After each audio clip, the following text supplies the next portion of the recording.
తెలుగు రాష్ట్రాల్లోని మామిడి తోటలు పూత పిందె దశలో ఉంది. గత 4 ఏళ్లుగా రైతులు ఆశించిన ఫలితాలు రాలేదు. ఈసారి మంచి ఫలితాలు సాధించాలంటే పూత దశలో కొన్ని జాగ్రత్తలు తీసుకుంటే అధిక దిగుబడి సాధించవచ్చు. అయితే వాతావరణ మార్పుల కారణంగా పూత దశలో తేనె మంచు పురుగు, తామర పురుగు, బూడిద తెగుళ్ల ఉధృతి అధికంగా ఉంటుంది. వీటిని సకాలంలో గుర్తించి నివారణ చర్యలు చేపట్టాలి. లేదంటే దిగుబడులు తగ్గే అవకాశం ఉంది. ఈ తెగుళ్ల నివారణకు రైతులు చేపట్టాల్సిన సమగ్ర సస్యరక్షణ చర్యల గురించి తెలియజేస్తున్నారు జమ్మికుంట కృషి విజ్ఞాన కేంద్రం శాస్త్రవేత్త జి వేణుగోపాల్.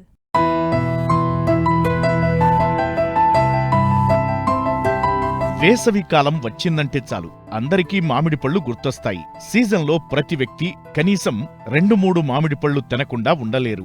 ప్రస్తుతం రబీలో మామిడి పూత పిందె దశలో ఉంది. అయితే మామిడి పంటలో పూత దశే కీలకం. పూతను రక్షించుకుంటేనే ఆశించిన దిగుబడి వస్తుందని శాస్త్రవేత్తలు అంటున్నారు. పూత దశలో ఎక్కువగా తేనెమంచు పురుగు, పిందె దశలో తామర పురుగు, బూడిద తెగుళ్లు ఎక్కువగా ఆశించే అవకాశం ఉంది. తేనెమంచు పురుగు వల్ల పంట నష్టం మార్చి నెల చివరి వరకు ఉంటుంది. లేత కొమ్మలు పూత నుంచి రసాన్ని పీల్చి పంట దిగుబడి తగ్గిస్తుంది. మరోవైపు బూడిద తెగులు ఆశించడం వల్ల మామిడి రెమ్మలపై, పిందెలపై బూడిద రంగు బూజు ఏర్పడి పూత, కాత రాలిపోతుంది. వీటి నుండి పంటలను ఏ విధంగా కాపాడుకోవాలో తెలియజేస్తున్నారు జమ్మికుంట కృషి విజ్ఞాన కేంద్రం శాస్త్రవేత్త జి వేణుగోపాల్. మామిడి పూత దశకు అలాగే చిన్న చిన్న పిందెలు ఏర్పడే దశలో ఉంది. కాబట్టి మామిడి సంబంధించిన రైతులందరూ కూడా ముఖ్యంగా మనకు ఇప్పుడు మన పూత దశలో, అలాగే పూముగ్గ దశలో, అలాగే నల్లపూత దశలో మనకు మామిడి తోటలు మనం గమనిస్తున్నాము. పూముగ్గ దశలో అంటే మనకి ఇప్పుడు మనకు కొన్ని మొగ్గలు ఏర్పడుతున్న దశలో మనము రైతులందరూ కూడా దీన్ని గమనించాలి. లేదంటే మనకి తేనె మంచు పురుగులు మనకి దీన్ని చేరి ఆ యొక్క పూర్తిని నల్లపరిచే అవకాశం ఉంటుంది. కాబట్టి రైతులు గమనించినట్లయితే దీనికి ఇండాక్లోపిడ్ మందులు మనకు లీటర్ నీటికి 0.3 ml కలిపి పిచికాల్సినట్లయితే ఈ యొక్క పూముగ్గ దశలో మనము తేనెమంచు పురుగును నివారించవచ్చును. ఈ యొక్క తేనెమంచు పురుగులన్నీ కూడా మనకు మొదటగా చిన్న చిన్న ఆకులపైన, అలాగే చిన్న చిన్న పువ్వుగుచ్చాలపైన ఆ విధంగా ఏర్పడుతుంటుంది. దాని మీద వచ్చి ఈ యొక్క పూర్తిని నాశించే అవకాశం ఉంటుంది. కాబట్టి రైతులందరూ కూడా దీన్ని గమనించి, అలాగే పూత దశలో అంటే పువ్వులు బాగా విచ్చుకున్న తర్వాత చిన్న చిన్నగా పిందెలు ఏర్పడే దశలో మనకు ఈ యొక్క తేనెమంచు పురుగును గమనించి దీనికి సంబంధించి మనము థైమిథాక్సమ్ మందుని మనకు లీటర్ నీటికి 0.3 గ్రాములు కలిపి పిచికాల్సినట్లయితే ఈ యొక్క తేనెమంచు పురుగును నివారించే అవకాశం ఉంటుంది.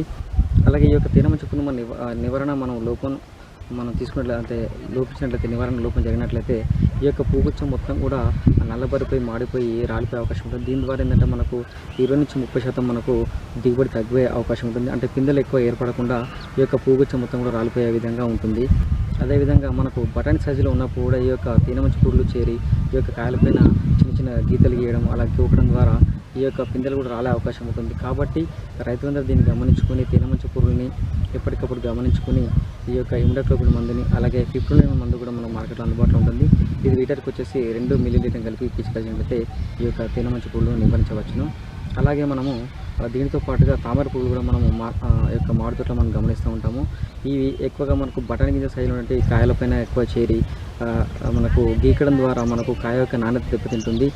రైతులందరూ యొక్క తామర పురుగులు గమనించినట్లయితే మనకు ఫిప్రోనిల్ మందును మార్కెట్లో మీకు దొరుకుతూ ఉంటుంది. దీనికి లీటర్ నీటికి 2 ml కలుపుకొని పిచికాల్సినట్లయితే ఈ యొక్క మందును మనము ఈ యొక్క తామర పురుగును నివారించవచ్చును. అలాగే ఎస్సిపేట్ అనే మందు కూడా మార్కెట్లో మనకు అందుబాటులో ఉంటుంది. లీటర్ నీటికి 1.5 గ్రాములు కలుపుకొని పిచ్చినట్లయితే ఈ యొక్క తామర పురుగును నివారించవచ్చును. అలాగే ఈ యొక్క మామిడి తోటలో మనకు ఉన్నటువంటి వాతావరణ పరిస్థితులు గమనించినట్లయితే మనకు పగటిపూట వెచ్చగా ఉండి రాత్రిపూట చలి ఉండడం వల్ల మనకు ఎక్కువగా బూడి తెగులు సోకే అవకాశం ఉంటుంది. కాబట్టి రైతులందరికీ బూడి తెగులు మనం ఆకులపైన తెల్లగా పౌడర్ చేరినట్టుగా, అలాగే ఈ యొక్క పుష్పగుచ్చాల మీద మొత్తం బూడిద చల్లినట్టుగా మనకు పౌడర్ చల్లినట్టుగా మనం అబ్జర్వ్ చేసినట్లయితే మనము దీని నివారణకు మనకు మార్కెట్లో నీటిలో కరిగే గంధకము లీటర్ నీటికి 3 గ్రాములు కలిపి పిచికారీ చేసుకున్నట్లయితే ఇది నివారించవచ్చును. అలాగే మైక్లోబుటైన్ మందు కూడా మనకు మార్కెట్లో అందుబాటులో ఉంటుంది. ఈ యొక్క లీటర్ నీటికి వచ్చేసి ఒక 1.5 గ్రామ్ అట్లా కలుపుకొని కూడా మనము దీన్ని నివారణ చేసుకోవచ్చును. అలాగే కిరాతిన్ అనే మందు మార్కెట్లో మనకు అందుబాటులో ఉంటుంది. లీటర్ నీటికి 1 ml కలుపుకొని కూడా పిచికారీ చేసినట్లయితే ఎక్కువ బూడిద తెగులు మనం నివారించవచ్చును.